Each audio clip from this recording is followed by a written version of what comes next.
الحمد لله رب العالمين والصلاة والسلام على أشرف الأنبياء والمرسلين نبينا محمد وعلى آله وصحبه أجمعين أما بعد قال الله تعالى في كلامه المجيد أعوذ بالله من الشيطان الرجيم بسم الله الرحمن الرحيم فاسألوا أهل الذكر إن كنتم لا تعلمون وقال النبي الأمين صلى الله عليه وسلم من يرد الله به خيرا يفقهه في الدين الحمد لله প্রশংসা মাত্র আল্লাহ সুবহানাহু ওয়া তাআলার জন্য এবং দরুদ বর্ষিত হোক আমাদের প্রিয় নবী সাল্লাল্লাহু আলাইহি সাল্লামের প্রতি। সম্মানিত দর্শক ও শ্রোতা মণ্ডলী, কাছে এবং দূরে, দেশে ও প্রবাসী, যে যেখান থেকে আজকে আমাদের 170তম লাইভ প্রোগ্রামে উপস্থিত রয়েছেন, আপনাদের সকলকে জানাই আন্তরিক মোবারকবাদ। আমাদের এই বরাবর লাইভ প্রোগ্রামে আপনাদের মূল্যবান প্রশ্নের উত্তর দেওয়ার জন্য আমাদের সাথে আজকে যিনি যুক্ত রয়েছেন, আমাদের সম্মানিত শ্রদ্ধেয় শায়েখ, মদিনা ইসলামী বিশ্ববিদ্যালয় থেকে গ্র্যাজুয়েট প্রাপ্ত, মাদ্রাসাতুল হাদিস নাজিরবাজার ঢাকা এর সম্মানিত সিনিয়র মুহাদ্দিস, হাবরুল উম্মাহ মডেল মাদ্রাসা লক্ষ্মীপুর এবং আসমা বিনতে আবু বকর রাদিয়াল্লাহু তাআলা আনহুমা মহিলা মাদ্রাসা সম্মানিত পরিচালক শায়েখ মুস্তাফিজুর রহমান মাদানী হাফিজাহুল্লাহ। আসসালামু আলাইকুম। ওয়া আলাইকুম আসসালাম ওয়া রাহমাতুল্লাহ। হাইয়াকুমুল্লাহ ওয়া ইয়াকুম। আলহামদুলিল্লাহ।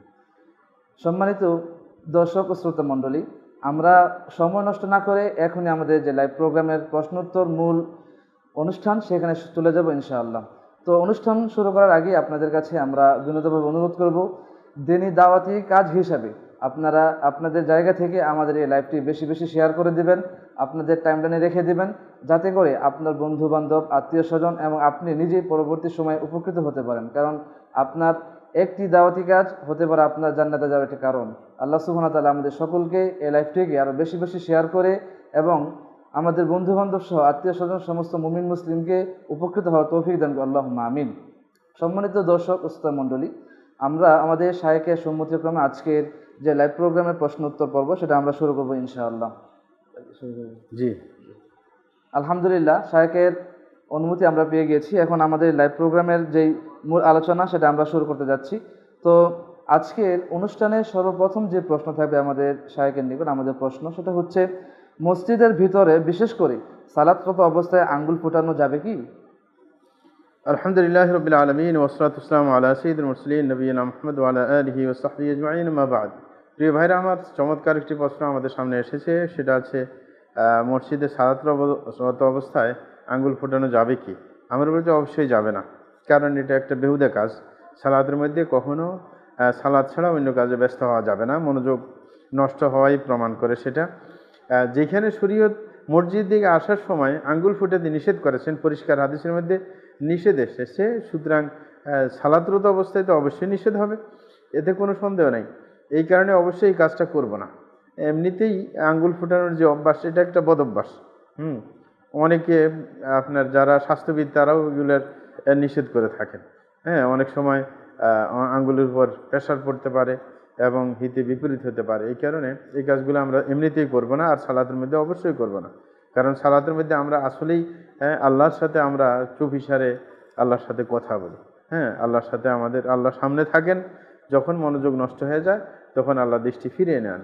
এই কারণে আমরা সালাতের মধ্যে এই সমস্ত কাজে ব্যস্ত হব না ইনশাআল্লাহ। জি আলহামদুলিল্লাহ, আমরা যে প্রশ্নটি ছিল তার খুব সহজ ও সাবলীল উত্তর পেয়েছি আলহামদুলিল্লাহ। শায়েখের নিকট আমাদের পরবর্তী প্রশ্ন থাকবে, মাজার কেন্দ্রিক যে সকল মসজিদ রয়েছে সেগুলোতে সালাত আদায় করলে সালাত কি হবে? ধন্যবাদ প্রিয় ভাইরা। আমরা বলবো যে মাজার কেন্দ্রিক যে মসজিদগুলো, সেটা মানে কথার দ্বারা বোঝা যায় মানে মাজারটা আগে হয়েছে, মসজিদটা পরে হয়েছে। শরীয়তের বিধান হচ্ছে যেটা আগে সেটাই থাকবে, পরেরটাকে সরিয়ে দেওয়া হবে। অর্থাৎ যদি মাজার আগে থাকে মসজিদ পরে হয়, তাহলে শরীয়তের বিধান মসজিদ ভেঙে দেওয়া হবে, কারণ মাজার কেন্দ্রিক কোনো মসজিদ হতে পারে না। কারণ মাজার যেটা হয়েছে সেটা শিরকের আড্ডাখানা, সুতরাং সেইখানে আল্লাহর ইবাদতের কোনো গুরুত্ব নেই। এই কারণে আপনি দেখবেন যত মাজার আছে সেইখানে মসজিদ, কিন্তু মাজার বিশাল বিল্ডিং, খুবই গুরুত্বপূর্ণ, কিন্তু মসজিদ দেখা যাবে যে টিনের ঘর।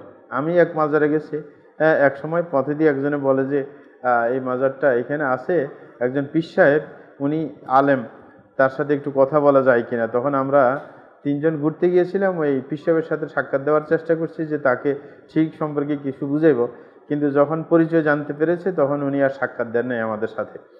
তো তখন দেখলাম ওই যাচ্ছিলাম পথেই মসজিদ, তো মসজিদ দেখলাম আপনার টিনের, মানে উপরে চাল লাগানো, আশেপাশে খোলা, হ্যাঁ, নিচে আপনার সাধারণ কার্পেটও না, কি বলে যে আপনার দাড়ি পাথর যেগুলো আমাদের দেশে বলে, হ্যাঁ, সাধারণ এগুলা রাখা আছে। অথচ তার যে খানকা, হ্যাঁ, তখনও খানকা বানানো হয়, বৈঠকখানা, খানকার জন্য তখনও বরাদ্দ দেওয়া হয়েছে। আপনার বৈঠকখানা তৈরি করছে 12 কোটি টাকা দিয়ে, অথচ তার মানে মসজিদটা অবহেলিত। এবং ওই সেখানে খাদেম বলল যে বৈঠকখানা যদি 12 কোটি হয়ে থাকে, তাহলে এবার বুঝেন তার আসলে যেখানে তিনি অবস্থান করবেন, যেটা আপনার ওনার, হ্যাঁ, বাসভবন হিসেবে থাকবে, তাইলে কত কোটি টাকা সে ব্যয় করবে, সেটা বুঝতেই পারছেন। সুতরাং আমরা বলবো যে মাজার কেন্দ্রিক যে মসজিদগুলো আছে সেখানে সালাত আদায় করা যাবে না। আর যদি এমন হয় যে মসজিদ আগে থেকে আছে, পরবর্তীতে পাশে মাজার দেওয়ার পরে মাজারটা বেশি ফলো আপ হয়েছে এবং মসজিদের গুরুত্ব কমে গেছে, তাইলে মাজারটাকে সরিয়ে ফেলতে হবে, মসজিদ তার যথাস্থানে থাকবে। তাইলে যেটা আগে নির্মিত হয় সেটার গুরুত্ব থাকবে, পরেরটার কোনো গুরুত্ব শরীয়তে নেই, সেটা আপনার সরিয়ে দেওয়া হবে। জি জি, আলহামদুলিল্লাহ, এই উত্তরটি আমরা খুব সুন্দরভাবে পেয়ে গেলাম। শাইখের নিকট আমরা পরবর্তী প্রশ্ন করব, যা আমাদের একদিনই ভাই প্রশ্ন করেছেন। তিনি প্রশ্ন করেছেন, আল্লাহ 2 চোখ দিয়ে দেখেন, এভাবে বলা যাবে কি? ধন্যবাদ। আমরা বলবো যে এই ব্যাপারে আমাদের সালাফদের যে মত, সেটা হচ্ছে আল্লাহর যে আপনার মানুষের যে অঙ্গগুলো আছে, সেই অঙ্গর যে নামগুলো আসছে হাদিসে কোরআনে, সেইগুলোকে অঙ্গ হিসাবে ধরবো না। সেটা কখনো, এই যে অঙ্গ হিসাবে ধরার কারণে এই প্রশ্নগুলো আসে, সেটা আসলে সিফা। যেমন আল্লাহর হাত আছে, এটা হচ্ছে সিফা, কিন্তু মানুষের অঙ্গের মতো না। মানুষের অঙ্গের মতো হইলে তো হাত দুইটা, একটা ডান একটা বাম হতো।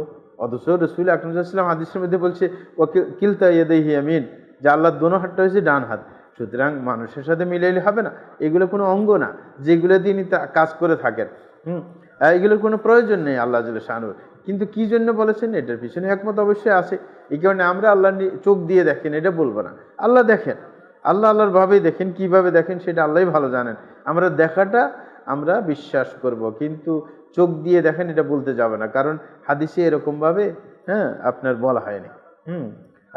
বরং শুধু এতটুকু বলা হয়েছে, যেমন ওই যে নূহ আলাইহিস সালাতু ওয়াস সালামের নৌকার ব্যাপারে, ফাইন্নাকা বিআয়ুনিনা, ইসনাইল ফুলকা ফাইন্নাকা বিআয়ুনিনা, যে আপনি নৌকা তৈরি করেন, আপনি আমার চোখের সামনেই আছেন। এইখানে অর্থ হচ্ছে যে আমি আপনাকে দেখছি, আপনার কর্মকাণ্ড অবলোকন করছি।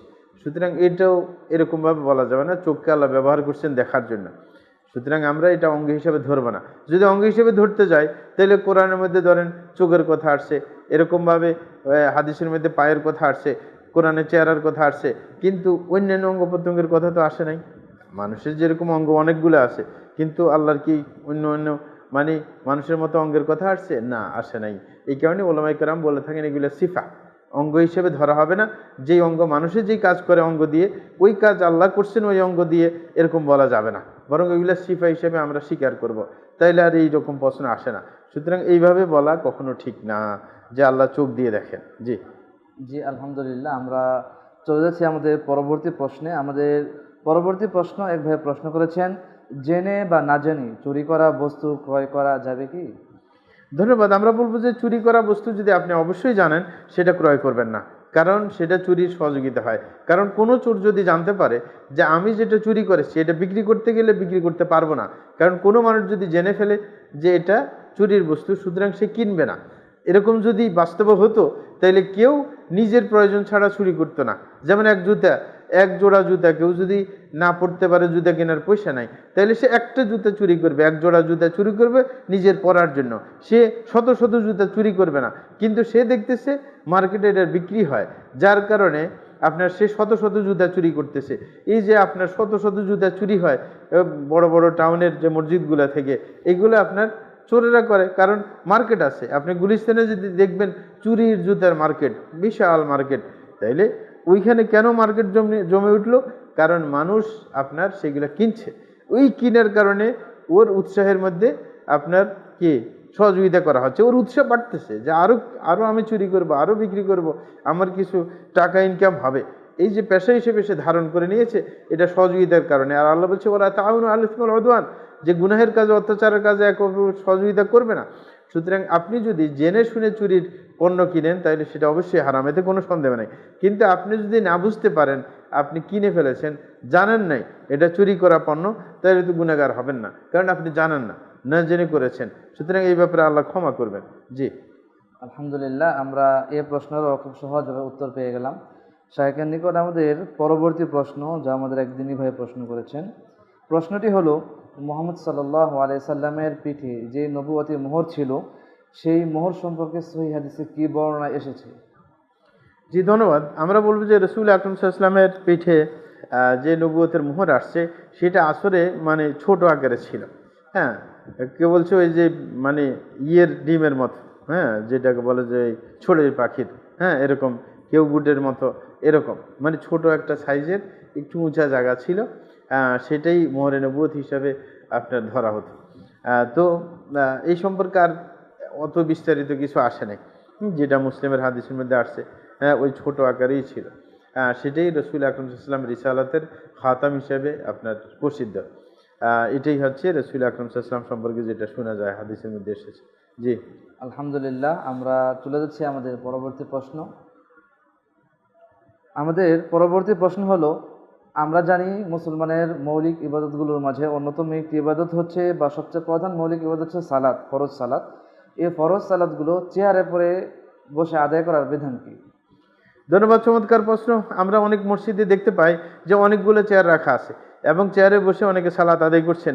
এই ক্ষেত্রে ওলামায়ে কেরামের দেখা যায় কট্টর একটা গোষ্ঠী আছে, যারা একবারে চেয়ারে নামাজ পড়ার বিরুদ্ধে কঠিনভাবে, হ্যাঁ, আপনার বলে থাকেন। হ্যাঁ, এবং কেউ আছে একবারে এই ব্যাপারে ছাড় দিয়ে থাকেন, মানে এগুলো নিয়ে কোনো কিছু বলে না, যার মনে চায় ওইরকম চেয়ারে পড়তে থাকে। মানে ইমাম সাহেবের এই ব্যাপারে কোনো ভ্রুক্ষেপ নাই। অনেক সময় ইমাম সাহেব চিনে, রেগুলার মসজিদে আসে মুসল্লি, তার অবস্থা সম্পর্কে জানানো দরকার, জেনে তার সে কি চেয়ারে পড়ার উপযুক্ত কিনা সেটা অবশ্যই নিশ্চিত করতে হবে, এটা ইমামের দায়িত্ব, ওইভাবে গাইডলাইন দিবে। এই কারণে আমরা বলবো যে এখানে হটকারি তো দরকার নাই, শিথিলতারও দরকার নাই।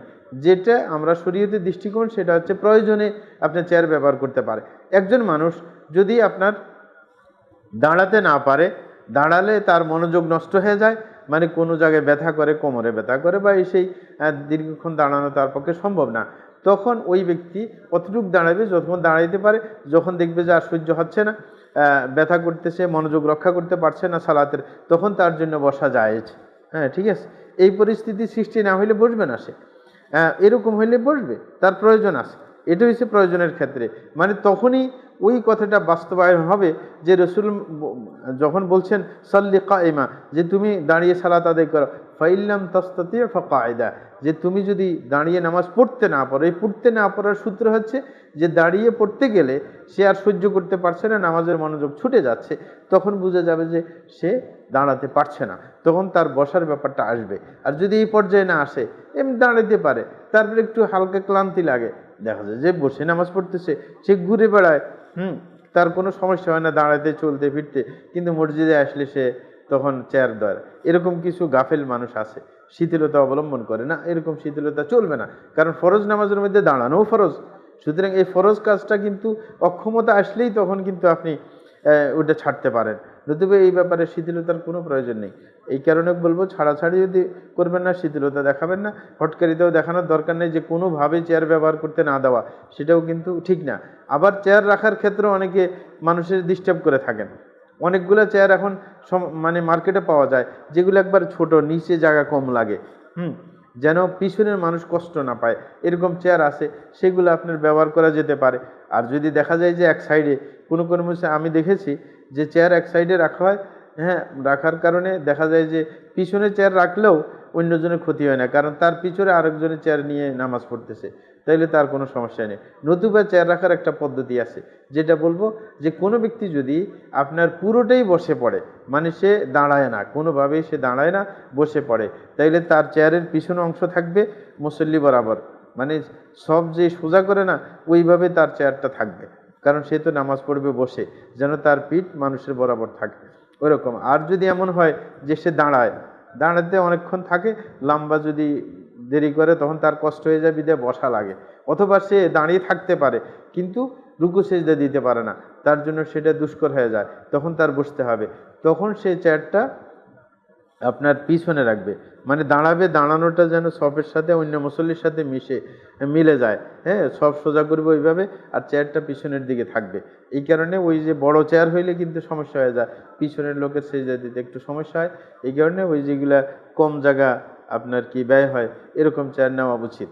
সুতরাং আমরা বলবো যে এই ক্ষেত্রে অবশ্যই মধ্যম পন্থা অবলম্বন আমাদেরকে করতে হবে। আশা করি বুঝতে পেরেছেন। জাযাকুমুল্লাহ খায়র। আলহামদুলিল্লাহ, আমাদের খুব গুরুত্বপূর্ণ প্রশ্ন ছিল এটি আমাদের বাংলাদেশের প্রেক্ষাপটে। আমরা তারও খুব সহজ উত্তর পেয়ে গেলাম। আমাদের পশ্চিমবঙ্গ থেকে এক দিনী ভাই প্রশ্ন করেছেন। তিনি প্রশ্ন করেছেন, আমাদের এলাকায় তাওহীদের কোনো দায়ী নেই। এই ক্ষেত্রে আমি মাঝে মাঝে হতাশ হয়ে পড়ি, আমার করণীয় কি? ধন্যবাদ প্রিয় ভাইজান। তাওহীদের যদি দায়ী না থাকে তাইলে আপনিও একজন দায়ী হতে পারেন, কারণ দাওয়াতি কাজ হচ্ছে জ্ঞানের ভিত্তিতে। হ্যাঁ, আপনি যতটুকু জানবেন সেটার দিকে মানুষকে আহ্বান করবেন। দাওয়াত মানে আরেকজনকে আহ্বান করা, যে আপনি শরীয়তের একটা মাসালা জানেন, হ্যাঁ তাওহীদের মাসালা, সেটা আরেকজনকে পৌঁছিয়ে দেন। আরেকজনেরকে ওই দিকে আহ্বান করেন যে আপনি এই তাওহীদের উপর চলে আসেন। হ্যাঁ, তো সেটা আপনিও করতে পারেন। মানে না পাওয়া গেলে আর কি করবেন, নিজে ওটার চেষ্টা করেন যে আমি কিছু শিখি, তাওহীদ সম্পর্কে জানি, এবং যেটা জানবো ওই দিকে মানুষকে আহ্বান করব। ঠিক না? পুরো শরীয়ত জানতে বাধ্য না। আর চেষ্টা করা মানুষকে উৎসাহিত করা, যাদের ছেলে সন্তান মাদ্রাসায় পড়ে তখন তাদেরকে উৎসাহিত করবেন। আপনি বলবেন যে আপনার ছেলেকে বেদাতি মাদ্রাসায় দিবেন না, আপনার ছেলেকে তাওহীদ যেখানে শিক্ষা দেওয়া হয় এমন মাদ্রাসায় দিবেন। তাইলে তো কিছু বছর অপেক্ষা করলে আপনি একজন আলেম পেয়ে যাচ্ছেন। সুতরাং আপনি দুইভাবে কাজ করতে পারেন। একটা হচ্ছে ওই ক্ষেত্রে আপনি কিছু ভূমিকা রাখবেন, তাওহীদ সম্পর্কে জ্ঞান নেবেন, এবং আস্তে আস্তে যেটা জানবেন নিশ্চিতভাবে সেদিকে মানুষকে আহ্বান করবেন, এবং পাশাপাশি অন্যকে উৎসাহিত করবেন। কোনো ছোট মেধাবী বাচ্চা পাইলে তাকে উৎসাহিত করবে যে তুমি একজন দ্বীনের খাদেম হিসেবে নিজকে তৈরি করার চেষ্টা করো, এবং তাকে যেগুলা আপনার মাদ্রাসা আছে তাওহীদের শিক্ষা দেয় সেগুলোর প্রতি তাকে দাবিত করবেন, উৎসাহিত করবেন। যে অমুক মাদ্রাসায় ভর্তি হবে, অমুক মাদ্রাসায় তাওহীদের জ্ঞান শিক্ষা দেওয়া হয়, সেখানে গেলে তুমি তাওহীদের একজন দায়ী হতে পারবে। তার পিতাকে বোঝানোর চেষ্টা করবে যেন ওই রকম মাদ্রাসায় দেয়। তাইলে দেখবেন আপনিও নিজে চেষ্টা করে তাওহীদের একজন দায়ী হতে পারেন, পাশাপাশি আরেকজন যোগ্য আলেম তৈরি করার পেছনে আপনার ভূমিকা থাকতে পারে। সুতরাং উভয় ক্ষেত্রে আপনাকে কাজ করতে হবে। জাযাকুমুল্লাহ খায়র। আলহামদুলিল্লাহ, আমরা আমাদের পরবর্তী প্রশ্ন চলে যাচ্ছি। শাহেখ কেন্দ্র করে আমাদের পরবর্তী প্রশ্ন হচ্ছে, আল্লাহ সুবহানাহু ওয়া তাআলা অনাদি থেকে তার সকল গুণে গুণান্বিত, তিনি পরে কোনো গুণে গুণান্বিত হননি, তার সকল গুণ প্রাচীন, আমার এই আকীদা কি সঠিক? জি অবশ্যই, তার সকল গুণ প্রাচীন, আগে থেকে আসে, কিন্তু যদি ফেরলি তার সিফাত হয় সেগুলো তার ইচ্ছাধীন প্রকাশ পাবে, কিন্তু সকল গুণে কিন্তু প্রাচীন, একবার আগে থেকেই আল্লাহ সকল গুণে গুণান্বিত। শুধু ফেলি সিফাত হইলে তার ইচ্ছাধীন যখনই চাইবেন তখনই প্রকাশ পাবে, কিন্তু আর জাতির যে সিফাত যেগুলো আছে সেগুলো তো ওনার ইচ্ছা লাগে না, ওগুলো তো ওনার সাথেই আছেন। তাইলে আপনার যেই মানে চিন্তা ওটা ঠিক আছে, ওটা কোনো ভুল চিন্তা না। জি আলহামদুলিল্লাহ, আমরা এই প্রশ্ন খুব সহজ ও সাবলীল উত্তর পেলাম। আমরা পরবর্তী প্রশ্ন দিকে চলে যাচ্ছি। আমাদের পরবর্তী প্রশ্ন হচ্ছে, একাকী যদি কেউ ফরজ সালাত আদায় করে, এ সময় তাকে কেউ ডাকলে সে যদি সালাত ছেড়ে দেয় তাহলে কি কবিরা গুনাহ হবে? ধন্যবাদ। আমরা বলবো যে একাকী যদি আপনি সালাত আদায় করেন, ফরজ সালাত হইলে কিন্তু ছাড়বেন না। হ্যাঁ, ফরজ সালাত ছাড়ার নিয়ম না, কিন্তু যদি নফল সালাত আদায় করতেছেন তখন আপনার পিতা ডাক দিল খুব একটা গুরুত্বপূর্ণ কাজে, অথবা আপনার মা ডাক দিল গুরুত্বপূর্ণ কাজে, তখন আপনি সালাত ছেড়ে দিতে পারেন। হ্যাঁ, যেটা আমরা মুসলিম শরীফে জুরাইজের ঘটনা এসেছে। হ্যাঁ, জুরাইজ সেই বনি ইসরায়েলের একজন আবেদ ছিল। হ্যাঁ, তাকে যখন তার মা ডাকছিল বারবার, সে তখন মনে মনে ভাবছিল, হে আল্লাহ, আমি কি সালাদ পড়বো না মায়ের কথা শুনবো? তারপরে সালাদকে সে প্রাধান্য দিয়েছে, ওর কথা শুনে নাই। এরকম বারবার ডাকার পরে তার মা কিন্তু বদদোয়া দিয়েছে, আল্লাহুম্মা লা তুমিতহু হাত্তা ইয়ারা উজুহাল মুমিসাত, যে হে আল্লাহ, তাকে মৃত্যু দিবে না যতক্ষণ পর্যন্ত বেশ্যাদের চেহারা না দেখে। হ্যাঁ, তখন কিন্তু সেটা বাস্তবে ঘটে গেছে। হ্যাঁ, ঘটে গেছে, তার বদদোয়া লেগে গেছে, এবং তার জীবদ্দশায় সেটা প্রতিফলিত হয়েছে। তো আমরা বলবো যে এই হাদিস থেকে বোঝা যায়, নফল সালাতের মধ্যে যদি নিজের মাতা পিতা তারা কোনো গুরুত্বপূর্ণ ব্যাপারে ডাক দেয়, তখন নামাজ ছেড়ে দিয়ে তাদের কাজে সায় দেবে। কিন্তু ফরজ সালাত যেটা বাধ্যতামূলক, সেটা তো পুরুষ ঘরে পড়বেই না, এটা তো নিয়ম না। পুরুষের যা ফরজ সালাদগুলো জামাতের সাথে পড়তে হবে, পড়া কিন্তু ওয়াজিব, জামাতের সাথে পড়া। এই কারণে ঘরে পড়বে না, যদি কোনো কারণে ঘরে পড়া লাগে সেটা ছাড়বে না, দ্রুত শেষ করে তারপরে ডাকে সাড়া দেবে।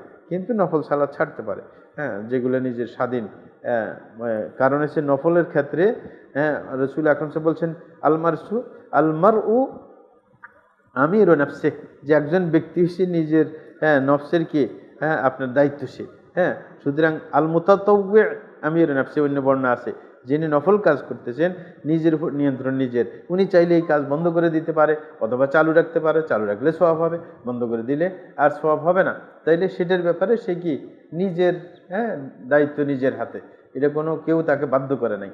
হ্যাঁ, সুতরাং এই ক্ষেত্রে বলবো তিনি স্বাধীন আছেন, অসুবিধা নেই। কিন্তু ফরজের ক্ষেত্রে যখন আল্লাহর বিধান বাস্তবায়ন করতে হবে সেখানে ডাকে সাড়া দিবে না। জি, জাযাকুমুল্লাহ খাইর। জি আলহামদুলিল্লাহ, আমরা এই প্রশ্নের খুব সহজ উত্তর পেলাম। শায়েখিন, এখন আমাদের পরবর্তী প্রশ্ন, কোনো শিক্ষক ক্লাসে প্রবেশ করলে তার সম্মানার্থে ছাত্রদের যে দাঁড়ানোর প্রথা আমাদের দেশে প্রচলিত রয়েছে, এটা কি কবিরা গুনাহ হবে? ধন্যবাদ। আমরা বলবো যে শিক্ষকের জন্য দাঁড়ানো এটা কখনো ঠিক না। রাসূল আকরাম সাল্লাল্লাহু আলাইহি ওয়াসাল্লাম বলেছেন, কোনো ব্যক্তি যদি আপনার পছন্দ করে, কি বলছে, হাদিসের মধ্যে শব্দ হয়েছে মান আরাদা আন ইয়াতামাসসালাহুন নাসু কিয়ামা, হ্যাঁ, ফালিয়াতাবাওয়া মাকআদাহু মিনান নার, যে কোনো ব্যক্তি যদি চায় যে একজন মানুষ তার জন্য দাঁড়িয়ে যাবে, হ্যাঁ, দেখলেই তার জন্য দাঁড়িয়ে যাবে, তাইলে সে নিজের, হ্যাঁ, ঠিকানা বানিয়ে নিল জাহান্নাম। সুতরাং এরকম ইচ্ছা যদি কোনো শিক্ষকের থাকে, ছাত্রদেরকে উদ্বুদ্ধ করে, তাইলে সেই হাদিসের অধীনে চলে আসবে। এই কারণে আমরা বলবো যে কখনো কোনো শিক্ষক নিজের ছাত্রদেরকে এই সংস্কৃতি শিক্ষা দেবে না, কারণ এটা শরীয়ত চায় না। শরীয়ত চায় যে আপনার শিক্ষক ঢুকলে তাকে সালাম দিবে, কারণ তিনি শ্রদ্ধাভাজন ব্যক্তি, বয়স্ক। সুতরাং যারা ছাত্র তাদের দায়িত্ব তাকে সালাম দেওয়া।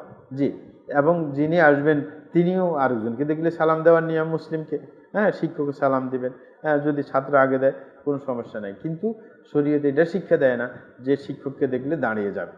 কিন্তু কেউ যদি কাউর সাথে মোসাফা করতে চায়, হ্যাঁ, বসা থাকে, যদি ইচ্ছা থাকে অথবা মহানাকা করতে চায়, সেটা ভিন্ন ব্যাপার, সেটার জন্য দাঁড়াতে পারে, হ্যাঁ, অন্য কিছুর জন্য। কিন্তু এমনি শুধু সম্মান প্রদর্শনের জন্য দাঁড়ানো এটা কিন্তু শরীয়তে নিষেধ।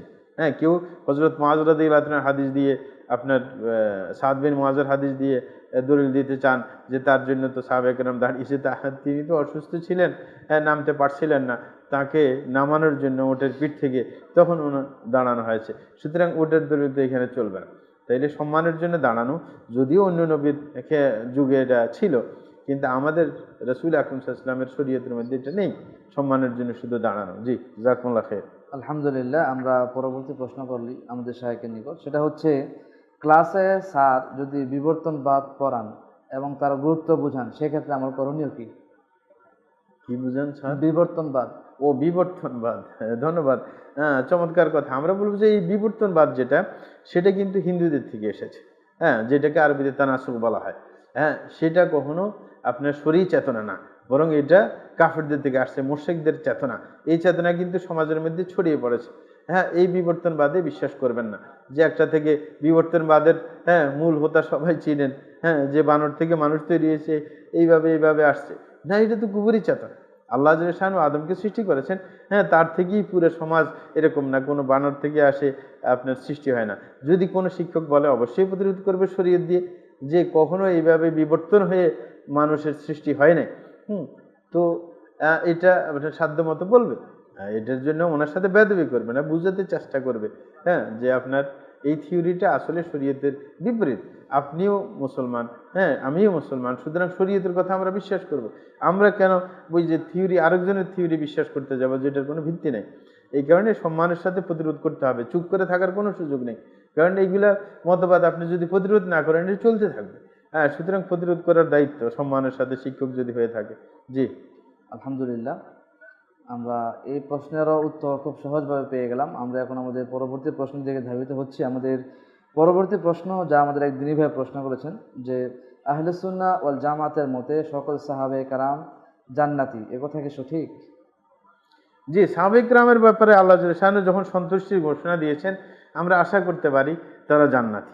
হ্যাঁ, এবং যেটা আহলে সুন্নাহ ওয়াল জামাতের বিশ্বাস, যে সাহাবায়ে কেরামের কারোর পক্ষ থেকে কোনো দোষ পাওয়া গেলেও, হ্যাঁ, তাদের যে অবদান আছে ইসলামের ক্ষেত্রে, সে অবদানের কারণে আল্লাহ জাল্লাহু শাআনহু তাদেরকে ক্ষমা করে দিবেন। এমনকি যদি কেউ ক্ষমা না হয়, কমপক্ষে রাসূল আকরাম সাল্লাল্লাহু আলাইহি ওয়াসাল্লাম তো সুপারিশ করবেন তার উম্মতের জন্য, আর সবচেয়ে বেশি উপযুক্ত হয়েছে তার সাহাবায়ে কেরাম, কারণ এরা হচ্ছে তার ছাত্র। সুতরাং নিজের ছাত্রকে বাদ দিয়ে অন্যজনের জন্য সুপারিশ করবেন, এটা তো হয় না। তাহলে তাদের জন্যই সুপারিশ করবেন। এমনিতেই আপনার সবাই জানি আমরা, মানুষের যে অপরাধগুলো আছে, এটা আপনার 10টা কারণে ক্ষমা হয়ে যায়। যদি একান্ত না হয় কমপক্ষে রসুলের সুপারিশ তো তাদের ভাগ্যে জুটবে। এই কারণে আমরা আশা করতে পারি যে তারা জান্নাতি। কিছু সাহাবাদের ব্যাপারে তো জান্নাতি সংবাদ এসেছেই, আল্লাহর সন্তুষ্টির ঘোষণা কোরআনের মধ্যে এসেছেই। যেমন যারা ওই যে আপনার বায়াতে রেজওয়ানে অংশগ্রহণ করেছেন, এরকমভাবে যারা বদর যুদ্ধে অংশগ্রহণ করেছেন, এরকম অনেকের ব্যাপারে তো সরাসরি আল্লাহর সন্তুষ্টি এবং ক্ষমার ঘোষণা এসেছে, তারা তো জান্নাতে যাবেনই। কিন্তু অন্যান্য অপরাপর যে যারা সাহাবায়ে কেরাম, তাদের ইসলামের ক্ষেত্রে তাদের অবদানের কারণে অবশ্যই তারা মানে যে দোষ করেছে সেগুলো আল্লাহ ক্ষমা করে দিবেন, মুছে দিবেন, অথবা রাসূলের সুপারিশ পাবেন। তো এরকম বিশ্বাস করা মানে একেবারে অযৌক্তিক না, যে বিশ্বাস আমাদের ভাই করছেন। জি, জাযাকুমুল্লাহ জি, খাইর। আলহামদুলিল্লাহ, আমরা এই প্রশ্নের খুব সহজ উত্তর পেয়ে গেলাম। সম্মানিত দর্শক ও শ্রোতা মণ্ডলী, আপনাদেরকে আবারও অনুরোধ জানাচ্ছি, আপনাদের অন্তরে জমে থাকা সকল প্রশ্ন আপনারা আমাদের কমেন্ট বক্সে লিখে দিতে পারেন, এবং আমাদের এই লাইভ প্রোগ্রামটি আপনারা বেশি বেশি শেয়ার করে দেন, যাতে করে আপনাদের মতো অন্যান্য মুমিন মুসলিম তাদের অন্তরে যদি কোনো প্রশ্ন থেকে থাকে তারাও যেন তাদের সে প্রশ্নের সমাধান খুঁজে পায়। জাযাকাল্লাহু খাইরান। শাইখের নিকট আমাদের পরবর্তী প্রশ্ন, আমাদের একদিনই ভাই প্রশ্ন করেছেন, আমার ব্যবহার মাঝে মাঝে অনেক খারাপ হয়ে যায় এবং একটু থেকে কিছু হলে রাগ হয়ে যায়, এখন আমি কিভাবে সদাচরণ করব? ধন্যবাদ প্রিয় ভাইজান। বর্তমানে দিন দিন রাগ করা লোকের সংখ্যা বাড়তেছে। এক যুগে রাগ করা লোক হাতে গোনা যাইতো, এখন কিন্তু গণে শেষ করা যাবে না। দিন দিন মানুষে আপনার সহনশীলতা কমে যাচ্ছে। এটা আপনার মানুষের মধ্যে মানে সহনশীলতা কমে যাওয়ার একটা মাধ্যম হচ্ছে মানে প্রত্যেকে নিজকে বড় মনে করে, যে অমুকে আমাকে এরকম বলতে পারে, অমুকে আমাকে এরকম করতে পারে। এই কারণে রাগ খালি খালি বাড়ে। এই কারণে রাসূল আকরাম সাল্লাল্লাহু আলাইহি ওয়াসাল্লাম এক সাহাবীকে বিশেষভাবে ওসিয়ত করেছেন লা তাগদাব। রাসূল জানতেন যে সে রাগী মানুষ, এই কারণে বারবার 3 বার জিজ্ঞাসা করেছে যে আমাকে আউসিনি ইয়া রাসূলুল্লাহ। রাসূল বলছেন লা তাগদাব, যে তুমি রেগে যাবে না, রাগান্বিত হবে না। কারণ শয়তান যে মানুষকে ধোঁকা দেয়, দুইটা পন্থায় বিশেষ করে মানুষকে ঘায়েল করে, তার মধ্যে একটা হচ্ছে রাগ, আরেকটা হচ্ছে আপনার মানুষের যে কুপ্রবৃত্তি, যে শাহওয়াত যেটাকে বলা হয়, তার মাধ্যমে মানুষকে ধোঁকা দিয়ে থাকে। তাইলে এটা বিশেষ একটা, কারণ অনেক সময় রাগের মাথায় হত্যা করে ফেলে মানুষকে, এরকম অঘটন ঘটে যায়। যেমন অনেক শিক্ষক এরকমভাবে মারছে, অজাগায় পড়ে পড়ছে, তার ছাত্র মরে গেছে। সুতরাং রাগকে দমন করতে হবে। বিশেষ করে আমরা বর্তমান সময়ের মধ্যে দেখছি অনেক ফেসবুকের মধ্যে অনেকগুলো ভিডিও পাওয়া যায় যে শিক্ষক ছাত্রের উপর এরকমভাবে রাগ আপনার ঝাড়ে। এটা কখনো উচিত না। শিক্ষক যদি আসলে শিক্ষক হয়ে থাকে, আদব যদি শিক্ষা দেওয়ার খেয়াল থাকে, তাইলে অবশ্যই তিনি আদবের যে শরীয়তের নিয়ম আছে, যে আদবের ব্যথা হবে 10টা, এর বেশি হবে না। এবং 10টা দিতেও প্রথমে আপনি তাকে ভুল স্বীকার করাইতে হবে, কারণ নতুবা বেত্রাঘাত করে লাভ নাই, তো আপনি তো লাভের জন্য দিচ্ছেন। তাকে স্বীকার করাইতে হবে তুমি এই দোষ করছো, সুতরাং এই দোষের জন্য তোমাকে কয়টা বেত্রাঘাত করতে হবে, সুতরাং তুমি বলো, তুমি তোমার ফয়সালা দাও। তাইলে তার এই যে দোষ করছে এই অনুভূতিটা অনেকদিন থাকবে। সে বুঝতে পারবে, সে দ্বিতীয়বার আপনার ওই অপরাধটা করতে সে চিন্তা করবে যে আসলে এটা অপরাধ। অপরাধ বোধটা তার মধ্যে জন্ম নেবে। অনেক আছে এই কোনো অপরাধ বোধ জন্ম নেওয়ার পিছনে শ্রম দেয় না, মানে কেউ দোষ করলেই মারে, তখন ওই ছাত্র আর ওইগুলোর চিন্তা করে না, মনে করে যে শিক্ষকের অভ্যাসে এটা মায়ের খেতে হবে, মানে এরকম একটা চেতনা। মা বাবার ক্ষেত্রে অনেক সন্তান এরকম মনে করে যে আমাকে মারবেই, আমার বাপ আসলে মারবেই, আমার মা মারবেই, সুতরাং সে আর এগুলোকে পাত্তা দেয় না। এই কারণে আমরা বলবো যে না, কখনো এই যে রাগ করে এরকম কাউকে আঘাত করতে যাব না, নিজের সন্তান হোক, নিজের ছাত্র হোক, এতে কোনো ফায়দা নেই। সুতরাং রাগ করার মধ্যে লসই লস। অনেকে আবার খেপানোর চেষ্টা করে, কারণ খেপলে কিন্তু পরাজিত হয় একজন মানুষ।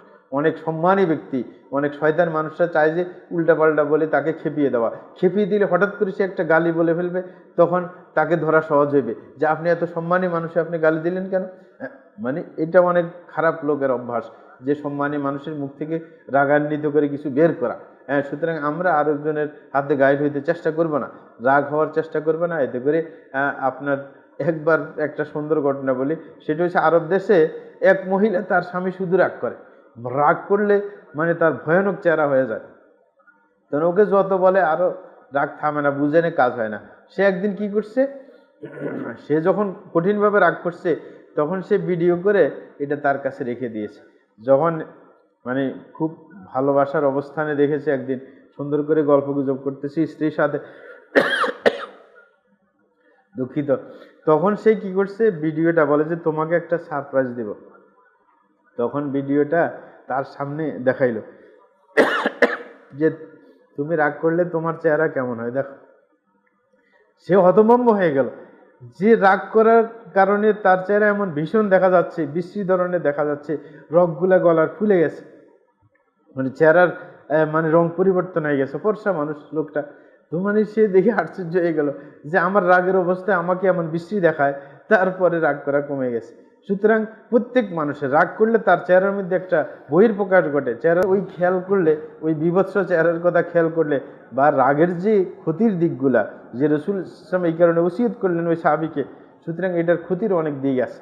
নিজের সম্মান নষ্ট হবে, তারপরে অঘটন ঘটার সম্ভাবনা রয়েছে, এইগুলোর চিন্তা করে ইনশাআল্লাহ রাগ কমাবেন। আরেকটা হচ্ছে রাগ যখন আসে, কারণ শয়তানের রাগ তুলে দেয়, এই কারণে আপনি আউযু বিল্লাহি মিনাশ শাইতানির রাজিম অবশ্যই পড়বেন। রাসূল ইসলাম সেটার পরামর্শ দিয়েছেন। আর যদি আপনি দাঁড়ানো থাকেন, বসে যাওয়ার চেষ্টা করেন, বসে থাকলে শুয়ে যাওয়ার চেষ্টা করেন। এমনকি যদি নিয়ন্ত্রণ করতে না পারেন, শেষ পর্যন্ত উজু করার জন্য রাসূল ইসলাম পরামর্শ দিয়েছেন। সুতরাং সেইগুলো ফর্মুলা অবলম্বন করলে ইনশাআল্লাহ রাগটা নিয়ন্ত্রণে নিয়ে আসা ইনশাআল্লাহ সহজ হবে।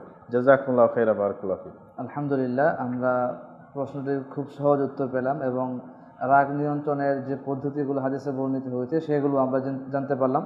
আল্লাহ সুবহানাহু ওয়া তাআলা আমাদের রাগ নিয়ন্ত্রণ করার তৌফিক দান করুন, আল্লাহুম্মা আমিন। সম্মানিত দর্শক ও শ্রোতা মণ্ডলী, আমরা আমাদের শায়খের নিকট পরবর্তী প্রশ্ন করব। আমাদের শায়খের নিকট পরবর্তী প্রশ্ন হলো, একজন যুবকের কাজকর্মে চলাফেরায় অশ্লীলতা প্রকাশ পায় এবং তার কথাগুলোর মাধ্যমে বোঝা যায় সে একজন খারাপ ব্যক্তি। প্রশ্ন হলো, অনেক সময় এই ব্যক্তি জামাতের সাথে সালাত আদায় করার সময় তাকে সামনে এগিয়ে দেওয়া হয় অথবা সে নিজে থেকে সামনে এগিয়ে যায়। ওই সময় আমি পিছনে থাকতে বা পিছনে থেকে সালাত পড়তে মন চায় না, কিন্তু জামাতের গুরুত্বের কারণে আমাকে সালাতটা পড়তে হয়। এক্ষেত্রে আমার করণীয় কি? ধন্যবাদ প্রিয় ভাইজান। আমরা বলবো যে প্রথমত যদি এরকম অশ্লীল ভাষী হয়ে থাকেন বা অশ্লীলের সাথে জড়িয়ে থাকেন, তাইলে আপনি যদি তাকে সামনে যাওয়ার কারণে আপনার মনে এরকম সালাতের মধ্যে বারবার মানে এরকম চিন্তা আসে যে তার পিছনে নামাজ পড়তে চান না, তাইলে এরকম লোককে মানে ইমামতির জায়গায় চলে যাওয়ার জন্য সুযোগ আপনি দেবেন না। যদি সে রেগুলার ইমাম হয়ে থাকে তাইলে তো তার বিরুদ্ধে অবশ্যই ব্যবস্থা নেওয়ার চেষ্টা করবেন, কর্তৃপক্ষকে বুঝাবেন যে এরকম লোকের এই অবস্থা। সুতরাং আমাদের সালাতে তো আমাদের মনোযোগ বসে না, সে সামনে গেলে তার কুকীর্তির কথা আমাদের মনে চলে আসে, আমাদের নামাজের ব্যাঘাত ঘটে। এই কারণে তাকে বরখাস্ত করার চেষ্টা করতে হবে, কারণ ইমাম হওয়ার উপযুক্ত হচ্ছে একজন আদর্শবান মানুষ। কারণ সে আরেকজনকে আদর্শবান করার নসিহত করবেন, সে নিজের আদর্শ তুলে ধরবেন সমাজের সামনে, আরেকজন তাকে দেখে আদর্শবান হবে। সুতরাং আদর্শহীন মানুষ তো রেগুলার ইমাম হতে পারে না। কিন্তু যদি এমন হয় যে তাকে কেউ ইমাম বানায় না, ওই যে যেটা বলছেন আগ্রহ নিয়ে চলে যায়, অথবা কেউ তাকে দেখা যায় যে হয়তোবা মানে তেলাওয়াতটা সুন্দর বিদায় তাকে এগিয়ে দেয়, অথচ সে অশ্লীলের সাথে জড়ে আসে, তাইলে অবশ্যই অন্যজন যারা এরকম পারে সালাত আদায় করাইতে পারে তারা কাছে দ্বারা থাকবে যেন ও সুযোগটা না নিতে পারে, সেরকম ব্যবস্থা অবশ্যই গ্রহণ করবে এবং পাশাপাশি ওকে বোঝানোর চেষ্টা করবে। কারণ তুমি একজন যে তোমার কেরাত সুন্দর, অনেক সময় ইমামতির প্রয়োজন হয়, তো তুমি কেন নিজকে আদর্শবান বানাতে চাইবে না, এরকম বুঝাইলে হয়তো বা বুঝতে পারে। তাকে সম্মানের ব্যাপারটা বুঝাইতে হবে যে আল্লাহ তোমাকে নেয়ামত দিয়েছেন, সুন্দর করে তেলাওয়াত করতে পারো বিধায় তো মানুষ তোমাকে অগ্রাধিকার দেয়, কিন্তু তুমি তো আদর্শহীন। সুতরাং তোমার চরিত্রকে ঠিক করে নিতে হবে যেন তুমি আদর্শের জায়গায় যেতে পারো, ওটা বুঝাইলে হয়তো বা তার মধ্যে পরিবর্তন আসতে পারে। জি, জাযাকুমুল্লাহ খাইর। আলহামদুলিল্লাহ, আমরা এই প্রশ্নের উত্তরটি খুব সহজভাবে পেয়ে গেলাম। আমরা আমাদের পরবর্তী প্রশ্ন করছি শায়খের নিকট। আমাদের পরবর্তী প্রশ্ন হচ্ছে, মুহাম্মদ সাল্লাল্লাহু আলাইহি সাল্লামের উপর ঈমান আনা বলতে কি বোঝায়? জি, মুহাম্মদ সাল্লাল্লাহু আলাইহি ওয়াসাল্লামের উপর ঈমান আনা বলতে প্রথমত তিনি যে আল্লাহর পক্ষ থেকে প্রেরিত একজন আপনার কি বলে যে ব্যক্তি সত্তা, সেটা বিশ্বাস করতে হবে যে আল্লাহ তাকে আমাদের কাছে ওহী পৌঁছানোর জন্য মাধ্যম হিসেবে চয়ন করেছেন। রাসূল মানে বার্তা প্রচারক হিসেবে পাঠিয়েছেন, যে আল্লাহর বাণীগুলো ওহির মাধ্যমে তার কাছে আসবে, তিনি আমাদেরকে প্রচার করবেন। এই হিসাবে রাসূল হিসেবে স্বীকার করতে হবে আল্লাহর গোলাম এবং রাসূল তিনি। এরপরে যেগুলো করণীয় সেটা হচ্ছে কয়েকটা কাজ। তিনি যত সংবাদ দিবেন সেগুলো বিশ্বাস করতে হবে। রাসূল হিসেবে তাকে মানা মানে তার সংবাদগুলো আল্লাহর পক্ষ থেকে যে সংবাদ দিবেন, পরকাল সম্পর্কে যে সংবাদ তিনি দিয়েছেন, যত সংবাদ উনি দিয়েছেন আগের পরকালের সব কিছু আমাদের অবশ্যই বিশ্বাস করতে হবে। দ্বিতীয় নম্বর যেটা, সেটা হচ্ছে অবশ্যই তার আদেশগুলো পালন করতে হবে। কারণ রাসূলকে পাঠানো হয়েছে তো তার আনুগত্য করার জন্য, যদি তার আদেশ না পালন করে তাইলে তো হইল না। এই কারণে তিনি যা আদেশ করবেন সেটা আমরা জীবনে বাস্তবায়ন করব। তৃতীয় নম্বর হচ্ছে যেটা তিনি নিষেধ করবেন, নিষেধ করেছেন, সেইগুলো থেকে আমরা বিরত থাকব। কারণ বিরত না থাকলে তো আপনার তিনি যে উদ্দেশ্য নিয়ে আসছেন সেটা বাস্তবায়ন হবে না। খারাপ থেকে তো মানুষকে দূরে রাখাই উদ্দেশ্য যেন পরকালে সে জাহান্নামে যেতে বাধ্য না হয়। চতুর্থ নম্বর যেটা করণীয় একজন রাসূলের ক্ষেত্রে, সেটা হচ্ছে আমরা যে কোনো কাজ আল্লাহ সন্তুষ্টির জন্য করতে যাব তার দেখানো আদর্শ অনুযায়ী করতে হবে। এছাড়া কোনো পদ্ধতি গ্রহণযোগ্য না, কোনো সিস্টেম গ্রহণযোগ্য না। তার দেখানো সে আদর্শ মেনেই ওই ইবাদত করতে যাব, কারণ আমরা জানি না কোনভাবে করলে কোন কাজ আল্লাহ খুশি হবেন, তার মাধ্যম ছাড়া। তিনিই জানিয়ে দিতে পারেন যে আল্লাহ কিভাবে করলে খুশি হন। এই কারণে তো রাসূল আকরাম সাল্লাল্লাহু আলাইহি ওয়াসাল্লাম সালাত পড়ার পর বলছেন সল্লু কামা রাআইতুমুনি উসাল্লি, কারণ আল্লাহ তাকে সালাত শিক্ষা দিয়েছেন জিবরিলের মাধ্যমে। সুতরাং সেইভাবে তিনি মানুষকে শিক্ষা দিয়েছেন, ওইভাবে আল্লাহ চান মানুষ তার ইবাদত করুক। এরকম প্রত্যেকটা কাজ, হজের মধ্যে তিনি বলছেন খুদু আন্নী মানাসিকাকুম, যে তোমরা আমার থেকে শিখে নাও হজের নিয়ম কানুনগুলো। তাইলে ওই যেই কোনো কাজ আমরা করি না কেন ধর্মীয়, তার আদর্শ অনুযায়ী আমাদেরকে করতে হবে। এই 4টা পয়েন্ট বিশেষভাবে একজন রাসূলের ব্যাপারে খুবই গুরুত্বপূর্ণ, সেটা আমাদেরকে অবশ্যই বুঝতে হবে এবং সেই অনুযায়ী আমল করতে হবে। জাযাকুমুল্লাহ খাইর। জি আলহামদুলিল্লাহ। শাইখের নিকট আমাদের পরবর্তী প্রশ্ন হলো, হাদিসে আল্লাহ সুবহানাহু ওয়া তাআলার 2 আঙ্গুল সিফাতের কথা এসেছে। এখন প্রশ্ন হলো, আল্লাহ সুবহানাহু ওয়া তাআলার আঙ্গুল কি 2টি না এর থেকেও বেশি? ধন্যবাদ। আমরা আগেই বলেছিলাম যে মানুষের উপর ক্যাশ করতে যাব না, এটা হচ্ছে তাসবিহ দেওয়া। যারা এরকম প্রশ্ন করে এরা ওই তাসবিহ দিয়ে থাকে প্রথমে, মানে আল্লাহকে মানুষের সাথে মিলানোর চেষ্টা করে যে মানুষের আঙ্গুল এতগুলো আছে, সুতরাং আল্লাহর এতগুলো আঙ্গুল থাকার দরকার না। আমরা আগেই বলছি এই যেইগুলো আপনার অঙ্গ প্রত্যঙ্গ মানুষের, এই জাতীয় যে শব্দগুলো আল্লাহর ক্ষেত্রে প্রয়োগ করা হয় সেগুলো সিফাত হিসেবে মেনে নেব। তাইলে আমরা অঙ্গের সাথে মিলানোর কারণে তো এই প্রশ্নগুলো আসে যে মানুষের সাথে মিলিয়ে ফেলছি।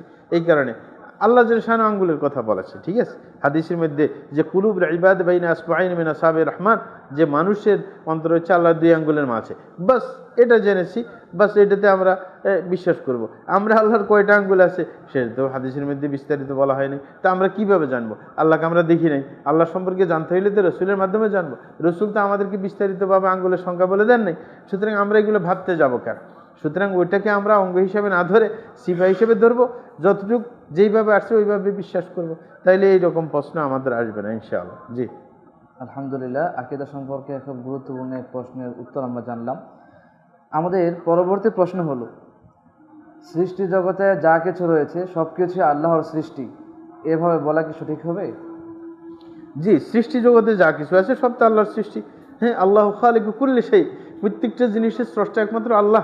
আল্লাহ ছাড়া আর কেউ সৃষ্টি করে নাই দুনিয়ার কোনো কিছু।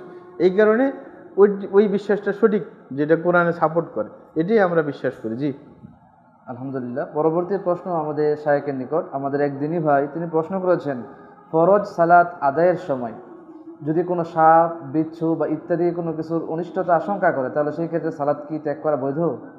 জি, যদি এমন হয় যে বিষাক্ত কোনো সাপ আপনার সামনে চলে এসেছে, যেমন মসজিদে সবাই সালাত আদায় করতেছে, হঠাৎ করে একটা বিষাক্ত সাপ ঢুকে গেছে, সুতরাং এটাকে আপনার হত্যা করার জন্য সালাত ছেড়ে দেওয়া, এটা অবশ্যই জায়েজ, কারণ এটা যে কোনো কাউকে ক্ষতি করতে পারে।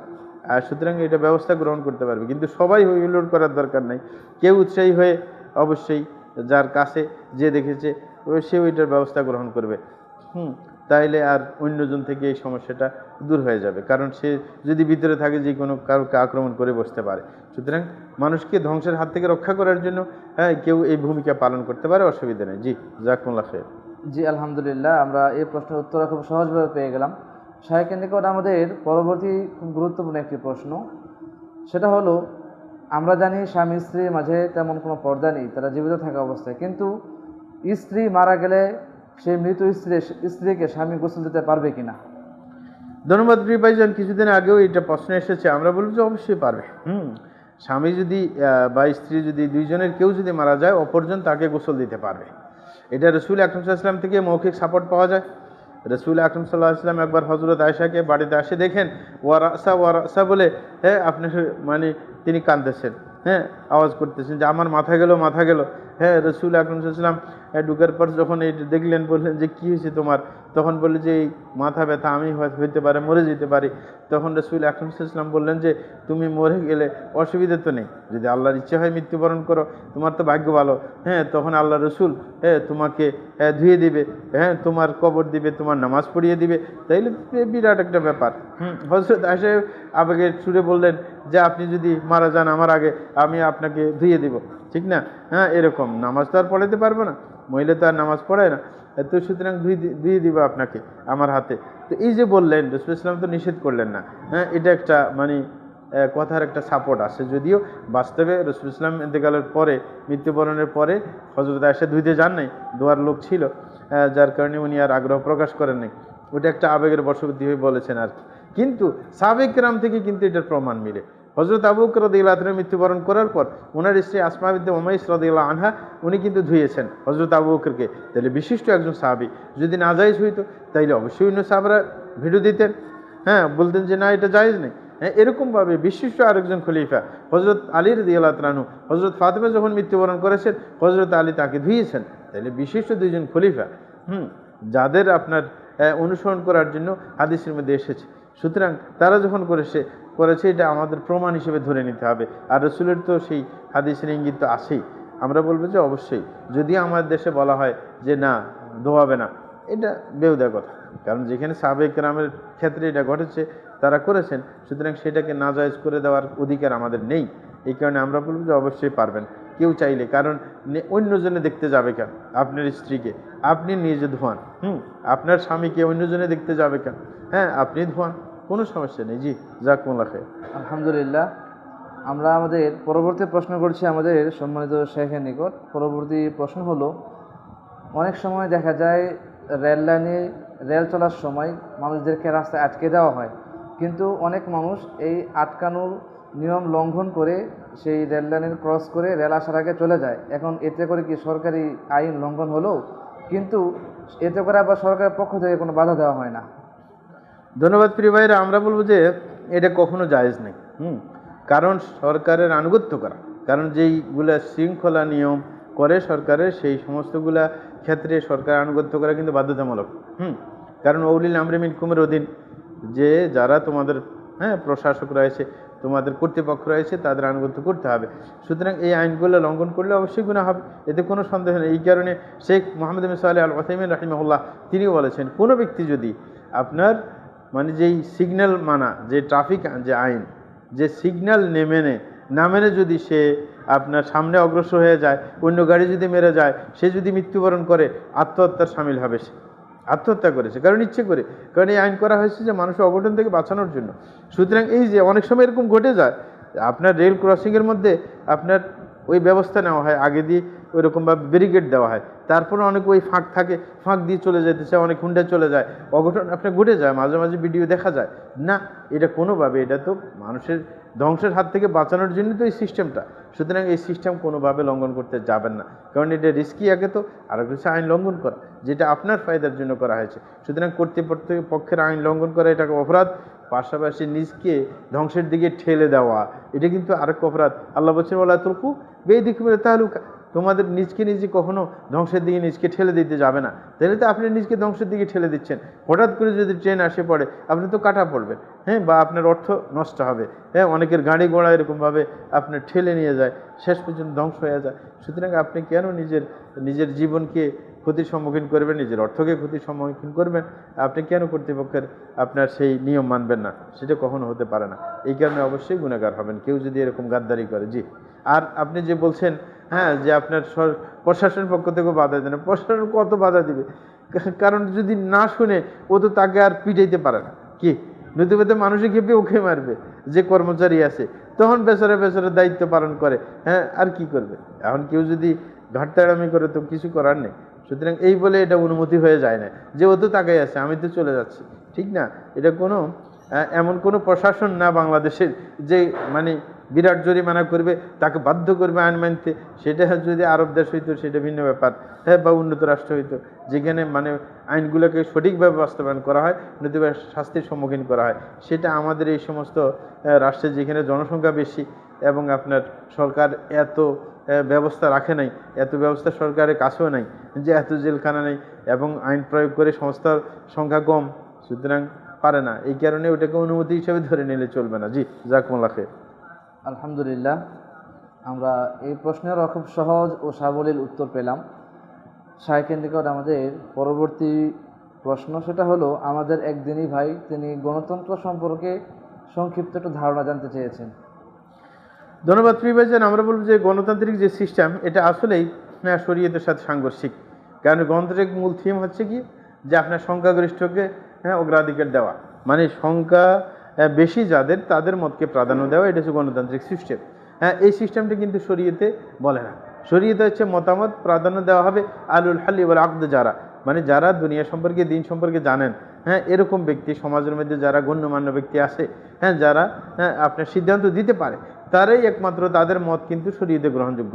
অন্যান্য সাধারণ মানুষের কথা শরীয়তে গ্রহণযোগ্য না। তারাই ভোট দেবে, তারাই মত দেবে যে কোনো বিষয়। এই কারণে গণতন্ত্র কিন্তু সেটাকে বিশ্বাস করে না। গণতন্ত্র সবাইকে এক লেভেলের ধরে, যে একজন বড় বিরাট শিক্ষিত ডক্টরেট ডিগ্রি করে আসছে, তার জ্ঞান অবশ্যই বেশি, কিন্তু তার ভোট আর ওই যে সাধারণ একটা হালসাসার ভোট, যে জানেই না একজন প্রধানমন্ত্রীর দায়িত্ব কি, এবং সে কি করতে পারে না করতে পারে, তার ক্ষমতা সম্পর্কেও তার জানা নেই। এই কারণে দেখা যায় যে এরা ভোট বিক্রি করতে সময় লাগে না, তারা মানে এক কাপ চা খাইয়ে দিলেই বাস ওর পক্ষে চলে যায়, কিছু টাকা হাতে ধরিয়ে দিলেই কাম সারা। এই কারণে আমরা বলবো যে গণতান্ত্রিক সিস্টেম কিন্তু বেশিরভাগ মানুষকে প্রাধান্য দেওয়া, অথচ কোরআন মাজিদের মধ্যে বেশিরভাগ মানুষকে নিন্দা করা হয়েছে। বেশিরভাগ মানুষের মতামতকে, আল্লাহ রসুলকে সাল্লাল্লাহু আল্লাহ বলেছেন ওয়াইনতুতি আকরামিন ফিল আরদি ইউদিল্লুকা আন সাবিলিল্লাহ, যদি তুমি অধিকাংশ মানুষের কথা শোনো, তারা তো আল্লাহর রাস্তা থেকে তোমাকে সরিয়ে দিবে, মানে পথভ্রষ্ট করে দিবে। তাইলে এই ব্যাপারটা আমাদের খেয়াল রাখতে হবে যে গণতান্ত্রিক সিস্টেম যেটা অধিকাংশ মানুষের কথাকে প্রাধান্য দেওয়া হয়, সেটা শরীয়তের বিপরীত, বরং কম মানুষের প্রশংসা করা হয়েছে। আল্লাহ জাল্লাহু বলছে ওয়াকালিলুম মিন ইবাদিয়াশ শুকুর, যে অল্প মানুষে আল্লাহর কৃতজ্ঞ বান্দা। সুতরাং সংখ্যাগরিষ্ঠ খারাপ যদি হয়, অধিকাংশ মানুষ সাধারণত খারাপ হয়, এটাই সব যুগে চলে আসছে।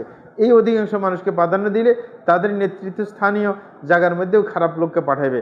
কারণ এই যে আমরা গত সেশনের মধ্যে দেখেছি যে ইসলামপন্থীদেরকে অগ্রাধিকার দেওয়ার চেতনা মানুষের মধ্যে একটা মানে তৈরি হয়েছে, কিন্তু দেখা যায় শেষ পর্যন্ত যারা ডিবি স্ট্রিটে আছে তারা কিন্তু হইতে দেয় নাই, অগ্রাধিকার দিতে দেয় নাই। কারণ ওরা তো সব হয়েছে অপরাধী। অপরাধী চাইবে যে আমাদের উপরে অপরাধ করার মানুষ আসুক, তাদেরকে ম্যানেজ করা সহজ হবে, কিন্তু যারা অপরাধকে সইতে পারে না তাদেরকে সামনে দেওয়া যাবে না। এই কারণে যে গণতান্ত্রিক সিস্টেম কখনো মানুষের কল্যাণে না, বরং মানুষের অকল্যাণে। এই কারণে বিশ্বের মধ্যে যে কোনো দেশে গণতন্ত্র আছে, ওই রাষ্ট্রের সার্বিক কল্যাণ নিয়ে আসতে পারে নাই, বরং যেখানে ইসলাম বাস্তবায়িত হয়েছে সেই এলাকাতেই মানুষের কল্যাণ প্রতিফলিত হয়েছে সঠিকভাবে, এবং মানুষ লাভবান হয়েছে। এই কারণে বলবো যে গণতান্ত্রিক এই যে থিওরি, এই থিওরিটাই শরীয়ত সাপোর্ট করে না। এই কারণে গণতন্ত্রের পিছনে আমরা ছুটব না। এটাই হচ্ছে কথা সংক্ষিপ্ত। জি, জাযাকুমুল্লাহ খাইর। আলহামদুলিল্লাহ, আমরা আশা করি আমাদের ভাই গণতন্ত্র সম্পর্কে একটি স্বচ্ছ ধারণা পেয়েছেন। আমরা আমাদের শাইখের নিকট পরবর্তী প্রশ্ন দিকে চলে যাচ্ছি। আমাদের পরবর্তী প্রশ্ন হচ্ছে, কোরআন মাজিদের কোন সূরা সর্বনিম্ন কতটি আয়াত পাঠ করা যাবে? সালাতের মধ্যে এখানে উল্লেখ করা হয়নি। ধন্যবাদ। আমরা বলবো যে সাধারণত এই জাতীয় প্রশ্ন সালাতের ক্ষেত্রে হয়ে থাকে। সুতরাং আমরা বলবো যে অন্য সূরা মিলানোর ক্ষেত্রে, সূরা ফাতিহা তো বাধ্যতামূলক পড়তেই হবে সালাতের মধ্যে, কিন্তু অন্য সূরা আপনার পড়া হয়েছে সুন্নাহ। সুতরাং যেটাই পড়া হোক, যতটুকুই পড়া হোক যথেষ্ট হয়ে যাবে। কারণ সুন্নাহ যখন, যদিও আমাদের দেশে একটা কথা আছে যে নিম্ন সূরা যেটা 3টা আয়াত, 3 আয়াত পরিমাণ পড়লেই কিন্তু হয়ে যায়, এরকম কথা আছে। কিন্তু যখন ব্যাপারটা সুন্নাহ, সুতরাং আপনি যতটুকুই পড়েন হয়ে যাবে। যখন মিলাইতে যাবেন এত 3 আয়াত মিলাইতে যাবেন কেন, আরো বেশি মেলানো উচিত। আর রাসূল আকরাম সাল্লাল্লাহু আলাইহি ওয়াসাল্লামের পক্ষ থেকে একটা নিয়ম আছে, কোন নামাজের মধ্যে কতটুকু আপনার পড়তে হবে, কোনোটার মধ্যে তাওয়ালে মুফাসসাল, কোনোটার মধ্যে আপনার ইখতিসার মুফাসসাল, এরকম ভাবে আপনার সিস্টেম করা আছে, সেটা অবশ্যই জেনে নেবেন সালাতের ক্ষেত্রে। জি, জাযাকুমুল্লাহু খাইরান। আলহামদুলিল্লাহ, আমরা এই প্রশ্নটা খুব উত্তর সুন্দরভাবে পেয়ে গেলাম। শাইখের নিকট আমাদের পরবর্তী প্রশ্ন হচ্ছে, সহিহ হাদিসে একটি বিধান রয়েছে, এটা জানার পরও কেউ যদি বিদআতি আমলে লিপ্ত থাকে তাহলে তার পরিণতি কি হবে? জি, ধন্যবাদ। আমরা বলবো যে যদি কোনো ব্যক্তির কাছে বিশুদ্ধ কোনো হাদিস পৌঁছে যায়, তারপরেও সে এর বিপরীতে লিপ্ত থাকে, তাইলে তার একটা আছে, সে আপনার সমাজের সংস্কৃতিকে অগ্রাধিকার দিচ্ছে, অথবা সে আপনার নিজের যে সামাজিক রীতি আছে সেটাকে ডিঙ্গিয়ে যাওয়ার সাহস দেখাতে পারছে না। এই কারণে সে অবশ্যই দোষী, মানে তাকে কাফের বলে দেওয়া যাবে না, কারণ এরকম কিছু হইতে পারে। কারণ অনেক সহিহ হাদিসের বিপরীত আমল সমাজের মধ্যে আছে, সুতরাং তার সাহসিকতা নাই যে সেই সংস্কৃতিকে ডিঙ্গে যাবে। এরকম আছে, তাইলে তাকে কাফের বলার সুযোগ নেই, বরং সে দোষী। সর্বোচ্চ আমরা বলতে পারি সে পাপী, কারণ সে মানুষকে ভয় পাইল কেন?